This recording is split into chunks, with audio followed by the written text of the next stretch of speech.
tayo ng parcel.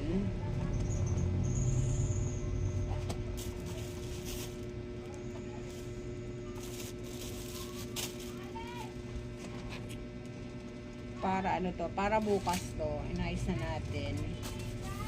August 20, pang August 20 to,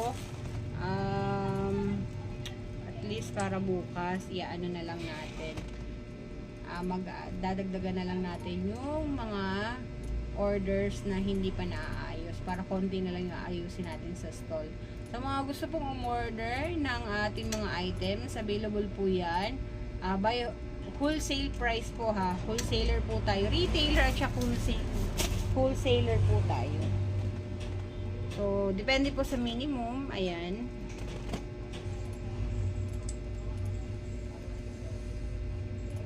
Tapos, mamaya tatawag tayo sa seller center sa Shopee kasi meron din tayong Shopee account.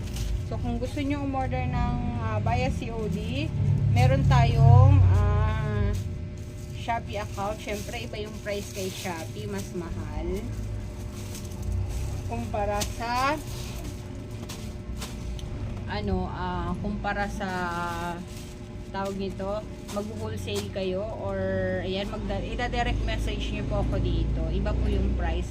Pwede rin naman kayong bumisita sa aming shop, along Pilot Drive, Barangay Commonwealth, Quezon City. Pero syempre, mag-message po muna kayo kasi hindi po kami everyday bukas dito sa aming shop. Hindi po kami everyday bukas sa aming shop ha.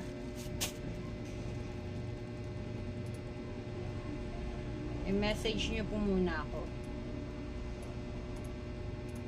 Kung gusto nyo mag-walk-in, ayan.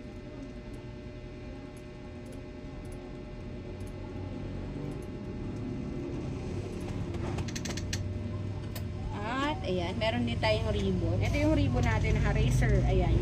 Kanina meron tayong alo, yung ribbon. Ito yung ribbon. Racer crop top to ribbon, ha. Racer crop top ribbon. 15 inches po yan. Balutin natin. So yun nga, merong yung customer sa Shopee, mag-ano tayo mamaya. Tatawag ako sa seller center kasi magrereklamo siya. So tutulungan natin yung customer dahil yung items na nakuha niya ay wala kaming ganun. Bibihira ang cotton spandex namin ay double lining.